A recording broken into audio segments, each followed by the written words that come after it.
Thank you. So, welcome to my talk on best practices as a leader in game design. My name is Andy. I've been working as a systems designer for about 15 years now.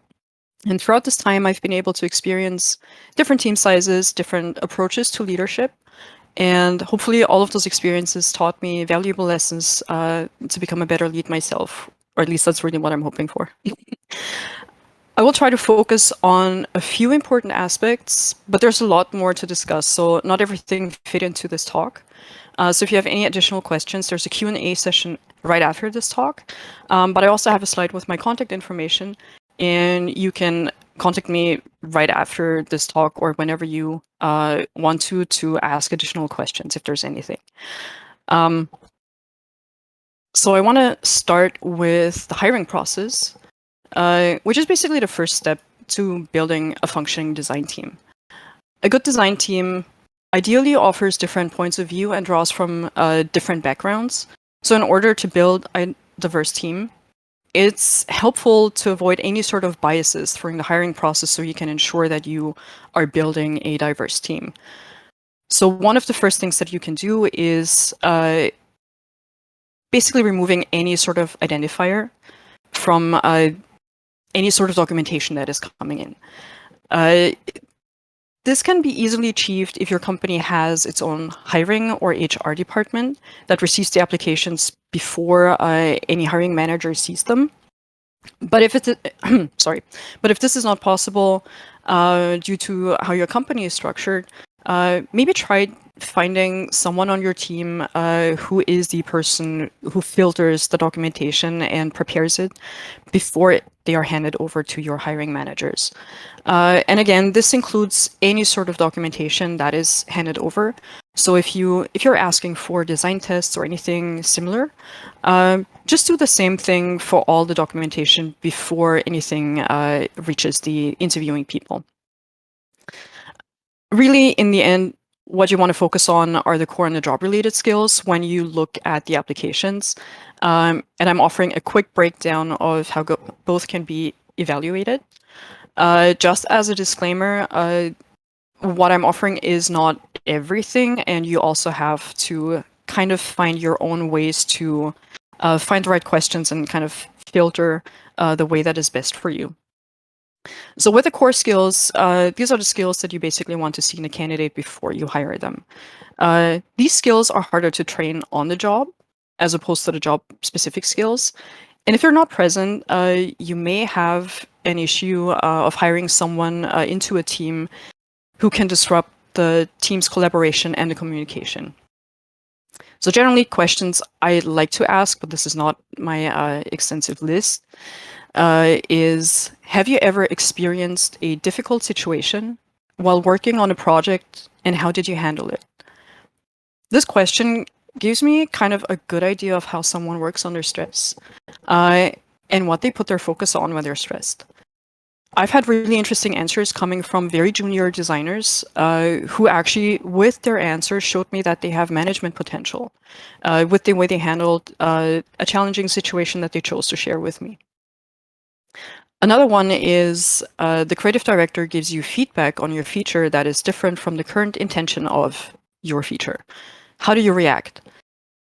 Disclaimer, you can replace the creative director with a colleague, any sort of position at any department, depending on what you want to figure out. But with this question, this helps me better understand how a candidate is handling feedback of something that they own specifically, and how open they are to this feedback. It also gives me a kind of a good idea if they're interested in figuring out what the actual intention of the feedback is. Where does this feedback come from? Or do they just go with it? Ideally, you want to see someone who is actually inquiring why that feedback is given, and trying to get to the source of the problem instead of just reacting to the feedback. And as a last example, another question that I like to ask is, how would you communicate a design update to a programmer on your team?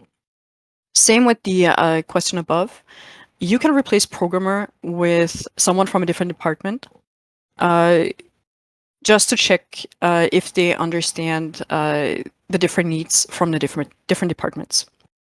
So with that question, I'm basically able to see if they are able to prepare that information specifically for this department, and if I switch it up and change programmer to the audio team, if they are then able to update that information to make it fit the other department. The next thing are the job-specific skills that I've just mentioned before. Those are basically, the name is very clear, all the skills that are specific to the position that you are trying to fill, so AI designer or gameplay or progression. So to test the candidate's skills, I like using design exercises to understand their way of thinking. So coming up with design challenges that show you how the candidate is dealing with, some of the curveballs that can come up during production. And especially when you're hiring systems designers, you want to get a good idea of how they understand systems and how they affect other systems in the game. So questions that you can ask. And again, this is something that you can easily change. So this is just inspiration. Design a game around an ice cube. To that one, there's not really a right or wrong answer. Like, what I want to see is the train of thought, the creative process, seeing how they work with input. So what you can do when you ask that question, or a question, this is more of a design challenge. You can follow up with smaller questions. You can add some requests to kind of see how that creative process works when it comes to designing something. Another question that I like to ask, and this is again just an example of a question that I've asked, but you need to find your own variation of it, is remove all vehicles from GTA 5. So very often during production, a designer is basically faced with sometimes rather drastic requests to their designs, sometimes where they pivot entirely and they have to handle it. And so this is one aspect of this question, but also it shows me how flexible the candidate is when it comes to problem solving and big problem solving. Like this is a big thing, but also how creative they are when they're trying to solve a problem. And the last example is find an example of a gameplay system that supported the narrative or conflicted with the narrative of a game, and explain why or how. And so this question shows me if they understand the fact that systems can either support a narrative or can basically create a dissonance between what the player can do in a game, the player's actions, and the game's narrative. If they come up with a negative example of a game that didn't do that well, you can follow up with how would they actually change that system so that it works better. So yes, these are just a few examples of interview questions I like to ask. There's a lot more, and as I've said before, in the end, you'll have to figure out which questions best serve your purposes. But in general, kind of checking both core skills, job-specific skills, treating them equally, maybe core skills even more, kind of gives you a good overview over a candidate's skills. And away from the candidate, back to the hiring team.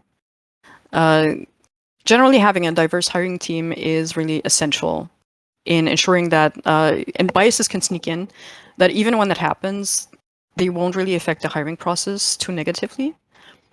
And one way of achieving this is having a diverse interview team that is conducting the interviews.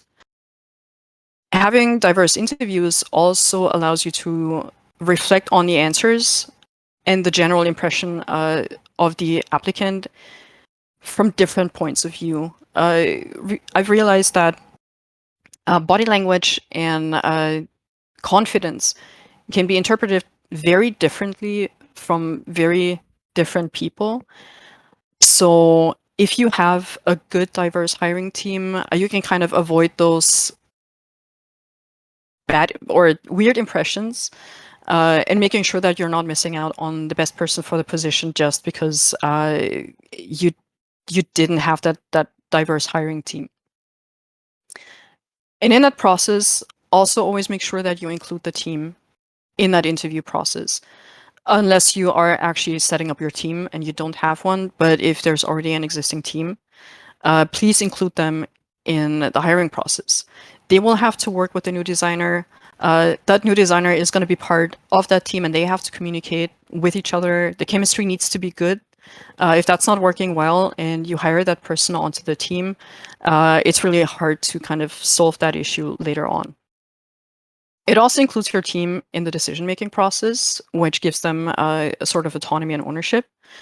And it also gives them a chance to speak up about people that might be problematic when they join the team. So they might have worked with someone before, they know that person, and they've had bad experiences with them. When you don't include your team in that process and they don't have a chance to speak up, you might have to face a situation where you are actually losing someone from your team because you're hiring someone onto the team that has proven to be problematic in various ways. And so the next thing, once you have your team, what I want to look into is the team building. So in order to build a highly efficient team, you need to be aware of the different roles within a team that need to be filled. And I'm not talking about the roles as this is our dedicated AI designer or this is our dedicated gameplay designer. There's different definitions of roles that need to be part of a high-performing team. Sorry, it's really early for me. So Belbin has a very detailed breakdown of those 9 roles that a high-performing team needs to have covered. There's also a link on the slide, and you can check out the website. There's a lot more information than what I've just what I'm gonna share on this one. So take a look at it to kind of gain a better understanding of what those roles are. And I've said there are 9 roles that are defined. That doesn't mean that you need 9. You don't need to hire 9 people, 9 separate people. Most of the roles defined can be occupied by one. Oh, sorry, other way around. Most people can occupy more than one role. So roles doesn't equal people on the team. And so through one-on-ones, self-performance evaluations, a conversation with your team, and also observing them, you'll be able to identify the existing roles on your team. So which roles your team are already occupying and which ones you still need to fill. The 9 roles are categorized under thinker, social, and action or task. And so on my slide, the first row is the thinker row, the second one social, and the third one the action or task row. And so I will quickly go over the allowable weaknesses, their strengths, and things to be aware of. But as I've said, there's a lot more that you also need to consider, so take a look at the website. Before that, I'm going to take a quick. So the first one, the first one of the thinking roles is the plant. And the plant is generally a highly creative person, someone who enjoys problem solving, and who can explore unconventional ways to tackle any sort of problem. Their strength lies in the ability to solve complex problems in very creative and out-of-the-box ways. And they can sometimes be too preoccupied to communicate effectively, and they can also be absent-minded and forgetful. So that is something that you always need to keep in mind. A second one of the thinkers is the Monitor Evaluator, and this is a highly logical person that has the ability to make impartial judgments. They approach problems in a very sober and strategic manner and consider all options before making any sort of judgment, which is most of the time really great. But on the other hand, they can be overly critical. They may lack the drive to excite others on their team, and their sober and strategic approach may slow them down in their decision making. So that's something to keep an eye on. The third one of the thinkers is the specialist, and that is someone who's highly knowledgeable in a very specific area of expertise. They're highly dedicated, very single-minded, provide very specialist knowledge about the thing that they're the specialist about, but that also means that they have a very limited area of contribution. And they also tend to overload others with a lot of information because they know a lot about the thing that they're the specialist on. The first one of the social roles is the team worker. So these are people on your team who like reaching out to others, who are excellent communicators, and they also generally kind of pull the team together. They're very perceptive, diplomatic, and cooperative, but at the same time, their strength to avert friction can also cause them to avoid confrontation. During high-stress situations, they may be really indecisive because of that. And also due to the confrontation avoidance, they may also be hesitant to make unpopular decisions. The next one is the resource investigator, and they're generally good at generating ideas, and they easily connect and reach out to other people. They're very outgoing and explore any sort of opportunity, which is, again, a great skill to have on the team. They can be overly optimistic sometimes, and, you know, once the initial enthusiasm about something has faded, they quickly lose interest in that thing, which also then causes them to forgetting about following up on certain things because they're just not interested anymore. The last one of the social roles is the coordinator. That is someone with a knack for identifying goals and outcomes and working towards the goal together with the team. They have the ability to clarify goals, and they can also identify talent, which is great. But this can also lead them to being considered manipulative from the outside. Not saying that they are, but they can be seen as manipulative, and they might end up over delegating things because they're really good at that until they don't have anything else on their plate. The first one of the action or task role is the shaper. They have the ability to move the group forward. They can identify goals and their outcomes without losing focus on those things. They work really well under pressure. They're very dynamic and have the drive to solve and overcome problems and obstacles. But while doing this, they can potentially offend other people. They might under stress.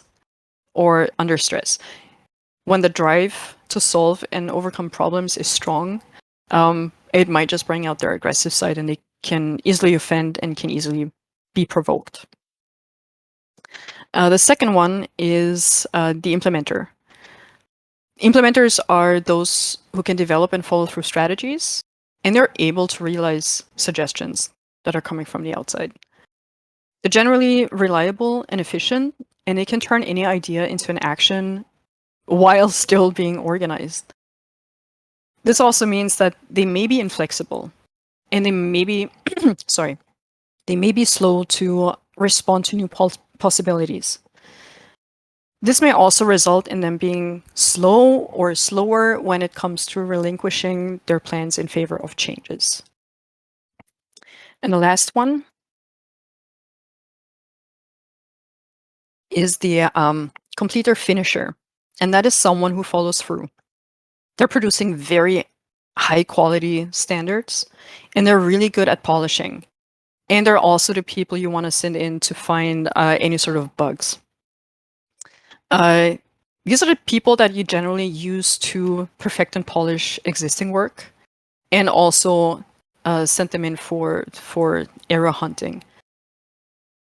The drawback, they might be reluctant to delegate work, and they may worry too much and can take their perfectionism to an extreme, which is great when they are polishing and perfecting work or finding errors, but they can take it to an extreme. So understanding each role's weakness allows you to mentor and coach your team members on those weaknesses.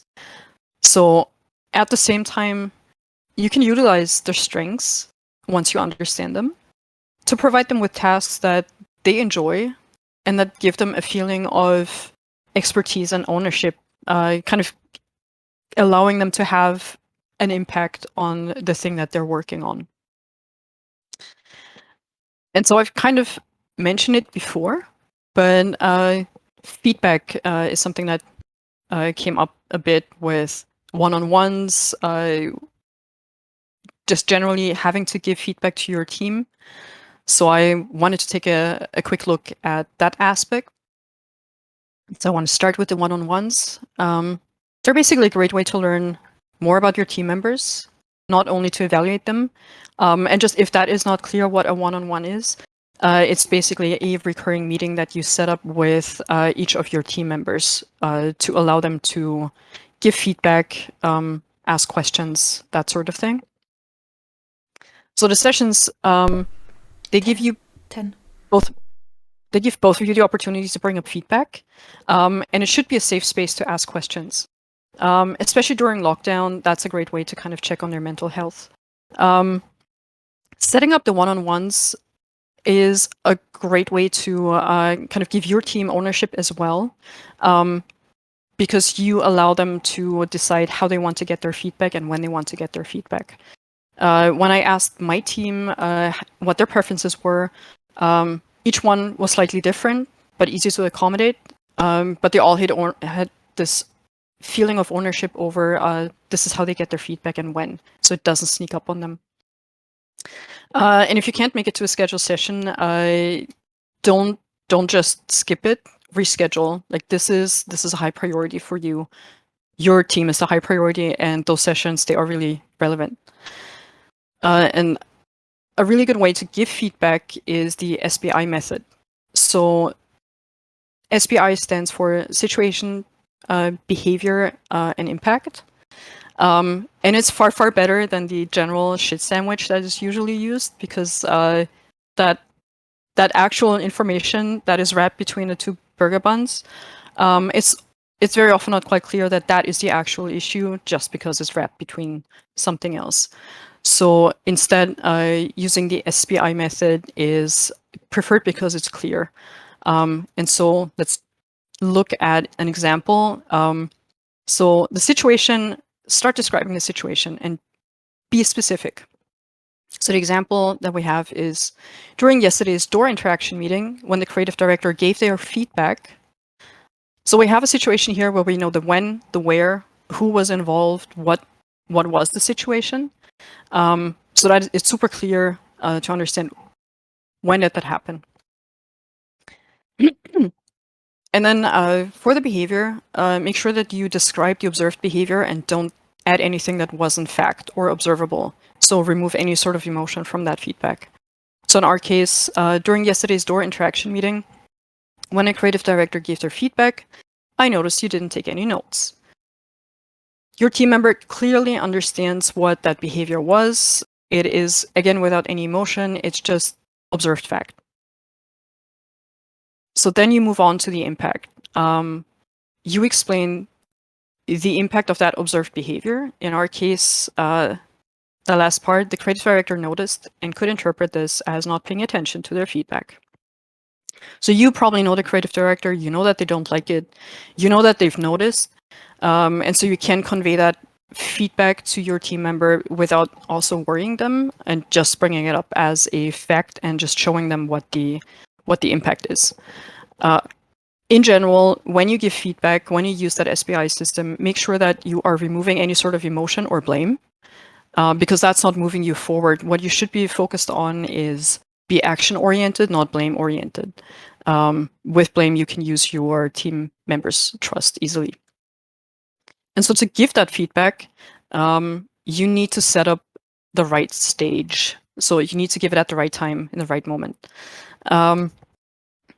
and I'm sorry, I'm rushing through this now a bit, trying to cover everything.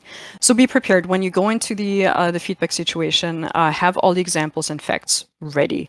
Provide enough examples so that they're clear. Be timely. Don't wait too long to give that feedback. Bring it up as long as it's fresh and your team member also remembers that situation. And also avoid giving that feedback in public or during a meeting. That can be considered public shaming. It's super disrespectful to your team, but also to the meeting if you do that in that meeting. The next part, be mutual. Understand that this feedback it's a two-way conversation. It's not just you giving feedback. So listen to what your team member has to say. Maybe they already know about the situation, and they weren't able to bring it up to you. Just be open to listening, and focus on finding, again, the right solution. And that's where the action plan comes in. Work together.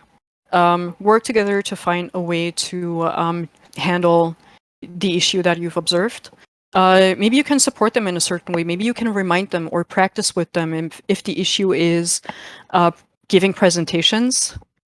You can set up smaller presentations. You can practice that situation with them, so you can easily support them and find the right solution. If two people on your team have the same issue, there's not going to be the same solution for those two people. So you have to work with them to figure that out and avoid any should-haves or could-haves. That's in the past. That doesn't change anything, and it's not moving forward. So focus on moving forward and defining clear and actionable steps. And then remember that you need to empathize with your team when you give feedback. We've all been in situations where we've made mistakes. We're all basically human. Just listen to them and find a way, or find ways to support them the best that you can.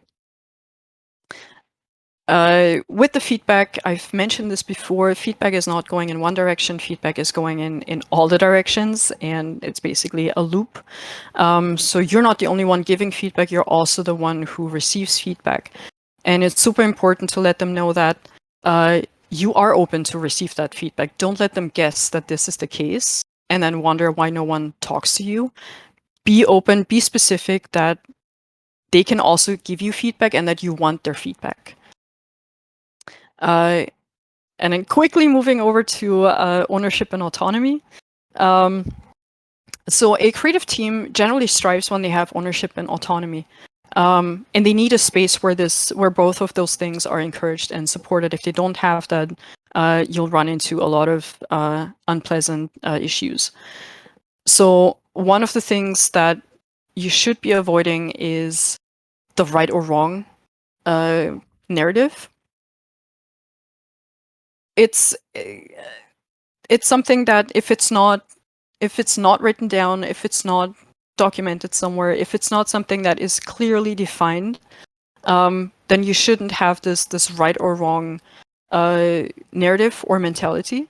Also, if there's a undefined right or wrong, what happens is that the team stops experimenting. They stop iterating on things because they're afraid of making a mistake, which is part of experimentation and iteration. And this is the essential part of design. So try to avoid this. There's a right or wrong, or making mistakes is a bad thing. When it comes to design, making mistakes is part of the design process. And if you're creating this dynamic of having to guess the right answer, you're basically asking your team to guess your thoughts, which is impossible. Another aspect is allow them to own their ownership. They're owner of the features, and they should be full owner of their features, and they should have the power to make decisions. But they should also have the ownership over their ownership. So which features they're owning. And I understand that this is not always possible because of the way companies are structured or the production is running. But there's always a way to kind of understand and listen what your team members' interests are and what they prefer. And very often, features are handed over and they change ownership anyway. So with that information, you can actually best serve your team and support them. But ideally, you also include them in this decision making of who is owning what, so that they keep staying motivated. Because if they can work on something that they really that really excites them, that also keeps them motivated. And then something that is basically a very, very obvious thing, but doesn't seem to be obvious, is avoid any sort of micromanaging. It can be super tempting to kind of jump in and be super hands-on, but this is really micromanaging. This is telling someone else what they need to do. And I know this is maybe appealing if you think that things are not moving forward, but it usually has the very opposite effect of what you wanted to achieve with this. Basically, a micromanaged team can disassociate from their own features, and they remove their sense of ownership. And in the worst case, that means that they will actually wait for someone else to make a decision or design the thing because they don't think it belongs to them anymore. So instead of presenting the team solutions, which can be considered micromanagement, try and formulate the thing as a problem. A designer is a problem solver. That's their whole purpose. And the feature owner usually also knows best and understands better how a feature works because they designed it, and they also understand how the tech works. So take a step back and let your team take over the ownership fully. Ping. Rushing into the last point. So the last point is coaching. I'm very quickly going through this because I'm over time, and I apologize for this. So identifying strengths. Give them the option to self-evaluate. Give them the option during the one-on-ones to kind of talk about what they think are their own strengths and not weaknesses, but the areas of improvements are, and work with them on the areas of improvement. You can specify training, you can specify reading material or talks that they can use to train and use as a reference. And focus on progress-focused conversations, which basically means actionable feedback. And I'm really gonna very much rush in through this because that requires a bit more time, and I'm not gonna try and waste too much time. But this is basically done with the Dialogic orientation quadrant, which basically has 4 dedicated areas defined by time and content. And so the first one is the resourceful past, which is kind of the present, which is where they are now, which is where you always want to start the conversations and keep them there. And there's a few questions you can ask, like how did they get there, and what do they want to continue from this point on, especially when it comes to the preferred future, which is basically the place where they want to be. Make sure that the distance between the Q2 and the Q1 are not too far apart. It needs to be realistically reachable. So small steps are a great way. Small steps are progress. Avoid any sort of where you see yourself in 5 years, maybe where you see yourself in 5 weeks. Things will come up that will go into this Q3 quadrant, the troubled past. This is probably where they remember and recognize things from the past, patterns that went wrong before. Don't dwell on this quadrant. Don't spend too much time in there. Instead, identify ways to improve that situation and come back to Q2 or Q1, so it's a positive axis. And the same goes for the dreaded future. This is where the worries lie. This is where they worry about things that may happen. Same thing, don't focus too much on this quadrant. Don't explore this space. Instead, shift the focus back onto the positive axis, so that reasonable and actionable steps come from this. So the very last one, and then I'm done. Lead by example. This is the probably most important feedback. Your team mimics you. Your team learns from you. If you say one thing and you do the other, that doesn't mean anything. They will watch your actions. They will mimic your actions, and so you have to set higher standards for yourself and stick to those standards and be a good example. And then you can be a good lead to your team. And also always remember you're part of the team. You're not standing on the outside. You're part of this team. So think about that. You're an example. Be the example and have your words follow your actions. Sorry about being over time. Thank you so much for listening. This is my contact info, and I'm also going to jump into the QA session right after this. Thank you so much, Andy. Also for you, like a big round of virtual and real applause from my side, and virtual applause, please, in Twitch. This was super exciting, super important. Thank you so much, Supertron, for bringing Andy to us. And yeah, I already saw that there are actually already questions for you waiting in the Discord. So I would ask you to just jump directly over there. And we will be back in 1 minute with the next speaker already. See you. Thank you, Andy. Thank you.